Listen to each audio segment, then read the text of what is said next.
4. I checked the camera to laugh at my wife in her pajamas. Instead, I called the police. My name is Marcus Webb, 37 years old. Senior logistics coordinator from Portland, Oregon. 6 years married to Jenna. 4. Graphic designer. Worked from home. Left coffee cups in rooms she'd never returned to. Argued with our cat Gerald like he had valid counterpoints. I loved her without question. That Thursday morning, 4, she caught me at the door. Are you working until 8 tonight? Yeah, probably. Kiss on the cheek, door closed, gone. What I didn't mention, 4, our apartment cameras had finally come back online the night before. 11 days of faulty wiring. A landlord who moved like cold honey. A technician who'd finally shown up Wednesday while I was at work. 4. Jenna had let him in, texted me afterward, all fixed. So, at 10 a.m., I opened the security app at my desk. 30 seconds max, just confirming the feed was clean. The footage loaded. 4. Jenna was in the living room, but she wasn't in pajamas. Wasn't eating cereal. Wasn't doing anything I'd expected. 4. She was standing at our open front door, letting in a man I'd never seen before. He walked in carrying an empty duffel bag. She closed the door behind him, looked both ways down the hallway first. 4. The way people checked for witnesses, then pointed him toward our bedroom without a single word, like they'd rehearsed this. I sat at my desk in complete silence for 4 seconds. 4. Then picked up my phone and called 911. The operator picked up immediately. I kept my voice low. 4.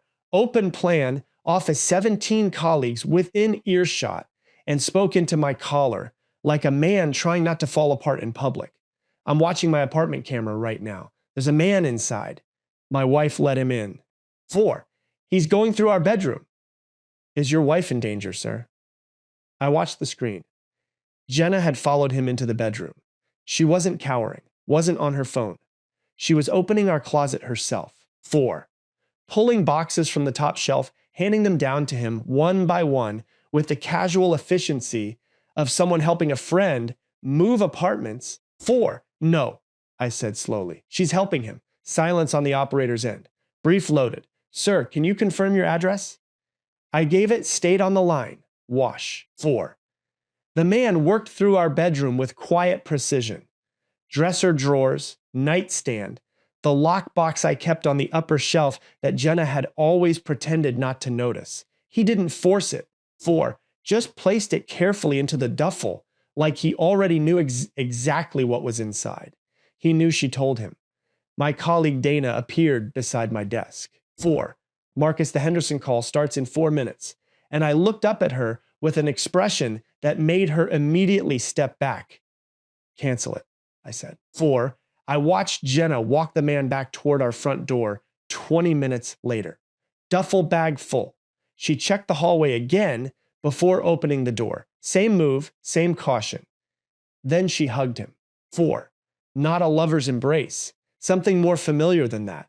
The way you hug someone who just did you an enormous favor. The lockbox. That's what kept pulling me back. 4. He hadn't forced it. Hadn't struggled with it. Just picked it up and placed it in the bag like a man who knew exactly what he was collecting.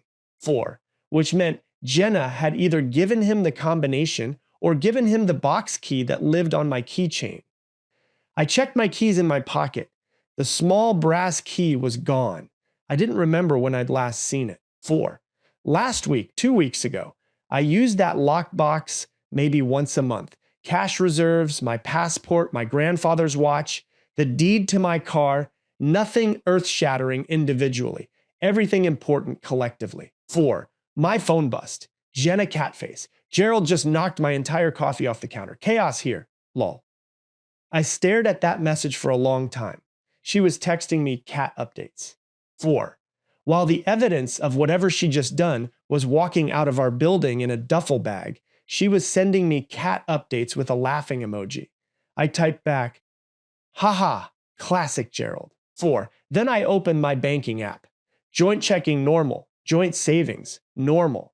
Then I checked the individual account I kept separately. 4. The one with my emergency fund, 8 months of expenses, money I've been quietly building since my father's health had started declining 2 years ago. Last transaction yesterday at 4:47 p.m. 4. Wire transfer, $23,400. Outgoing. I didn't recognize the destination account. I scrolled up through the transaction history with shaking hands. 3 previous transfers over the past 6 weeks. 4. $4,000, $6,500, 8. $200. Small enough to ignore, large enough to matter. She hadn't done this yesterday. She'd been doing this for 6 weeks. I left the office without telling anyone. 4. Took the stairs, sat in my car in the parking garage with the engine off and the footage still open on my phone. Watched the whole sequence again from the beginning. Man arrives. 4. Jenna lets him in. Bedroom, closet, lockbox, duffel bag, hug, gone. 4 minutes, 17 seconds. 6 years of marriage summarized in 4 minutes, 17 seconds. I called my bank from the car. 4. Fraud department. Waited 6 minutes on hold listening to instrumental music that felt specifically designed to make difficult moments worse. 4. The representative's name was Claire. I explained the unauthorized transfers calmly and precisely. Claire pulled the account history and went quiet for a moment that stretched longer than it should have. 4. Mr. Webb, these transactions were authorized using your personal security credentials. Correct password, correct PIN, correct security questions. POS. 4. They were initiated from a device registered to your home Wi-Fi network. Jenna's laptop. She hadn't stolen my password. She'd watched me type it. I need everything frozen. 4. I said every account joint and individual right now. I can do that, sir. But right now, please claw accounts frozen. I hung up and sat there. Then something shifted in my chest, moved past shock, or past confusion, past the raw, disoriented grief of betrayal, and landed somewhere quieter, colder, deliberate. She'd asked me this morning if I was working until 8. Not because she missed me. 4. Because she needed a precise window. 7 hours. She'd calculated she had 7 hours. I looked at the time, 11:23 for .m. She thought she had until 8, which meant I had the rest of the day to figure out exactly who my wife actually was. I drove to my friend Danny's place. Not home, not the police, not yet. 4. Danny Reeves had been my closest friend since college. Now ran a private investigations firm out of Southeast Portland. The kind of man who found things people buried. 4.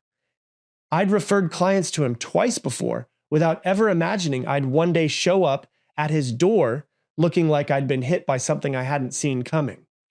He opened the door, took one look at my face. 4. And stepped aside without asking a single question. I showed him the footage. He watched it completely without expression. The specific focused stillness of someone professionally trained not to react. 4. Then he rewinded twice, paused on the man's face near the front door. I know him, Danny said quietly. I stared at him. Not personally, but I've seen this before. He pointed at the screen. The way he moves, checking angles, before entering, handling items without touching surfaces directly. 4. Systematic room progression. That's not a thief, Marcus. Thieves are messy. He looked at me. That man was executing a specific extraction. He came for particular things. 4. Not everything valuable, just specific items. Danny paused. What exactly was in that lockbox? I listed everything. Passport, watch, car deed. 4. Danny's expression shifted slightly when I mentioned the passport. Your wife, where is she originally from? Denver, I said. Why? Danny was already typing. Pulled up a database I didn't recognize. 4. Typed in Jenna's full name. Date of birth. Denver, Colorado. 30 seconds of silence. Then he turned the screen toward me slowly. 0 results. Marcus. His voice was careful, measured. 4. Jenna Webb doesn't exist.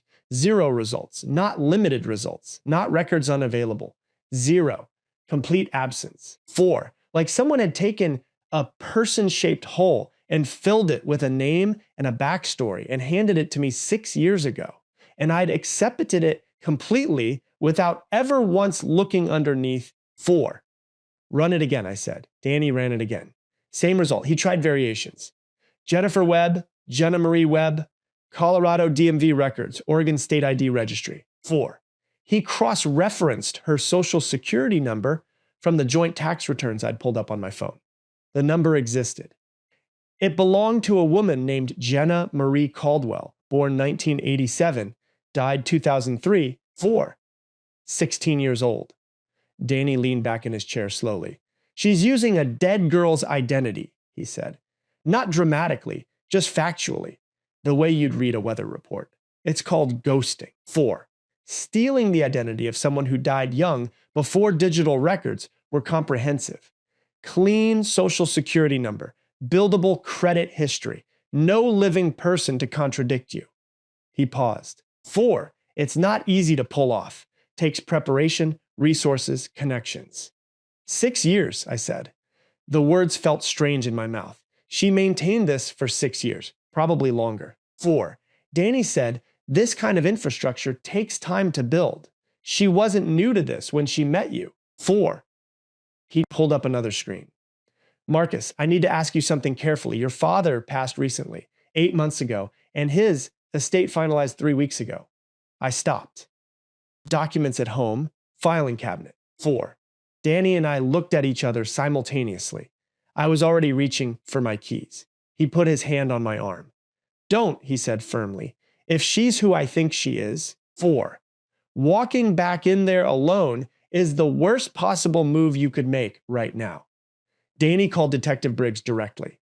They had history, professional, mutual respect for the kind of relationship built on years of crossing paths, on cases where private investigation ended and police work began. 4. Briggs picked up on the second ring and Danny handed me the phone without preamble. I talked for 4 minutes straight. Briggs didn't interrupt once. When I finished, he was quiet for exactly 3 seconds. 4. Marcus Webb, your wife's photograph. Can you send me a clear image right now? I pulled the best frame from the apartment footage. Send it. 30 seconds passed. 4. I'm looking at her right now, Briggs said slowly, in our system. Another pause. Longer this time. The kind that precedes information that restructures everything. We know her as Christine Adler. 4. Before that, Kelly Marsh. Before that, 2 other names I'm still pulling. His voice dropped slightly. Marcus, she's wanted in 2 states, Nevada and Arizona. Estate fraud, identity theft, conspiracy. 4. She's been doing this for 11 years. 11 years. I've been married to her for 6 of them. The man in your footage, Briggs continued, fits the description of her known associate, a man named Victor Reyes. 4. We've been trying to connect him to her for 3 years. I heard him stand up. Movement in the background. I'm dispatching units to your apartment right now. Marcus, 4. Does she own a vehicle registered separately from yours? I thought hard.